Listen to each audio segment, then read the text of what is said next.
Stokes જે ફોકસમાં રહેશે એમાં સૌથી પહેલાં તો રિલાયન્સ ઇન્ડસ્ટ્રીઝ સાથે જે રીતે નંબર્સ આવ્યા છે કંપનીના અને અહીંયા સારા નંબર્સ છે. બીજા ત્રિમાસિકમાં 1.5 લાખ કરોડને પાર આવક પહોંચી છે. માર્જિન્સમાં ઉછાળો. O2C, જીઓ અને રિટેલનું પણ એક પરફોર્મન્સ જે રીતે જોઈ રહ્યા છીએ, કઈ રીતે આપ નંબર્સને જોઈ રહ્યા છો એ સમજીએ આપની પાસેથી. ઓવરઓલ આઈ થિંક નંબર્સ બહુ જ રેઝિલિયન્ટ હતા અને સૌથી પહેલા આપણે OTC ની વાત કરીએ તો વી નો ફોર ધ ફેક્ટ કે જે મિડલ ડિસ્ટિલેટ્સ છે જેમાં ડીઝલ અને જે ગેસોલિનની વાત હોય એની અંદર આઈ થિંક જે GRMs હતા એ ઇન્ટરનેશનલી $12 to $14 રેન્જથી વધીને ઓલમોસ્ટ $16 to $18 આસપાસ આવેલા, જેનો ડેફિનેટલી ફાયદો આપણે જોયું કે રિલાયન્સ ઇન્ડસ્ટ્રીઝના O2C બિઝનેસને થયું છે. અને this is despite the fact કે પેટકેમ બિઝનેસમાં ઓવરઓલ ગ્લોબલ લેવલ ઉપર ઓવર સપ્લાય હોવાના લીધે એક વીકનેસ છે. એટલે બ્લેન્ડેડ રિઝલ્ટ જોઈએ કારણ કે આ બધું ફીડ સ્ટોક જે છે રિલાયન્સ O2Cના બિઝનેસમાં એ ફૂલ્લી બેકવર્ડ ઇન્ટિગ્રેટેડ છે, તો એ ડેફિનેટલી એક પોઝિટિવ રહ્યું. ઓવરઓલ આઈ થિંક અમને લાગે છે કે જે જીઓના નંબર્સ છે જેમાં ARPU ઓલમોસ્ટ હવે ઉપરના સ્તરે 212.40 આસપાસ જે ટચ થયા છે, I think that is a very very good number અને ગોઝ ટુ શો કે આની જે ટ્રેજેક્ટરી, આનું જે ટ્રેન્ડ છે એ હજી અપસાઇડ છે. લાસ્ટ ક્વાર્ટરમાં રિલાયન્સે ઘણા ARPU માટે જે નંબર્સ છે એ રેશનલાઇઝ કરેલા, તો જેની અસર આપણને હવે આવનારા ક્વાર્ટર્સમાં વધુ જોવા મળશે. So that was a decent set of number there. Subscriber base જોવા જઈએ તો ઓલમોસ્ટ 50 કરોડ પ્લસ સબસ્ક્રાઇબર્સ થઈ ગયા છે અને જે 5G સબસ્ક્રાઇબર્સ છે that is almost at the tune of 22 crores. એટલે ત્યાં 5G subscribers inching up is also very good for ARPU.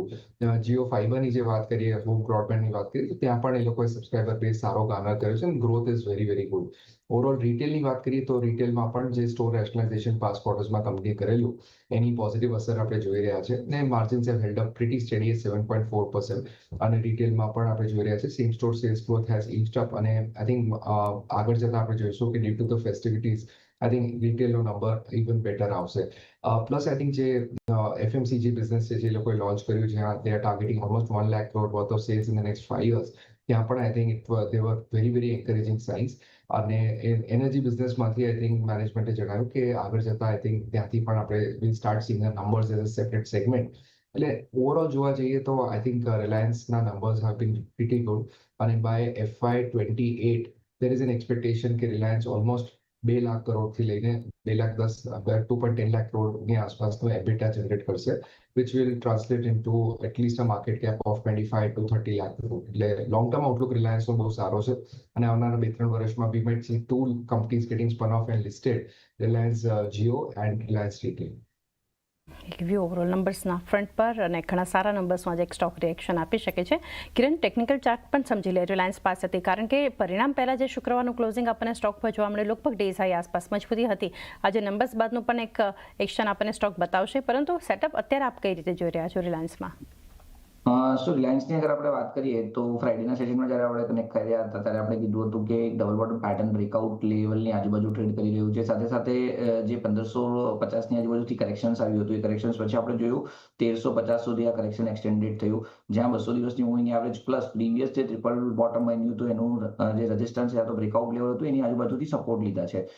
અને એના પછી આપણે જોયું કે છેલ્લા 3 મહિનાથી કન્સોલિડેટ થઈ રહ્યું હતું. આ કન્સોલિડેશનમાં ડબલ બોટમ પેટર્ન પણ બનાવી છે. મલ્ટી ફેક્ટર પોઝિટિવનેસ અહીંયા આપણને દેખાઈ રહી છે. સાથે સાથે ફ્રેશ બ્રેકઆઉટ પણ છે અને તમે જોશો તો કશે ને કશે 100 દિવસની મૂવિંગ એવરેજ ઉપર રિટ્રેસ કરી રહ્યું છે આ કાઉન્ટર. તો ઓવરઓલ ચાર્ટ પેટર્ન ઘણું સારું છે. આજે રિઝલ્ટના રિએક્શન્સ જોવાના રહેશે. જો કોઈ પણ નીચેમાં ખુલે છે 1410 ની વચ્ચે તો પણ બાય કરવાનું રહેશે અને ઇનફેક્ટ જો અગર ગેપ અપ ખુલે છે 1420 થી 1430 ની વચ્ચે તો ત્યાં પણ લોંગ પોઝિશન કરવાની રહેશે. ઓવરઓલ જે રીતના ડબલ બોટમ પેટર્ન બની છે there are chances કે આપણે 1500 સુધીની એક રેલી જોઈ શકીએ છીએ. તો પોઝિશનલી રિલાયન્સ ડેફિનેટલી લોંગ કરીને જવું જોઈએ. પોઝિશનલ એક વ્યૂ પોઝિટિવ આપણને બનતો જોઈ રહ્યા છે. ખરીદદારી કરી શકો છો રિલાયન્સ ઇન્ડસ્ટ્રીઝ પર. અને આજે રિલાયન્સ પર અત્યારે ચર્ચા કરી છે, આગળ પણ ચર્ચા કરીશું તો તમને જણાવી દઈએ. અત્યારે સ્ટાન્ડર્ડ ડિસ્ક્લેમર તમારી સ્ક્રીન પર છે.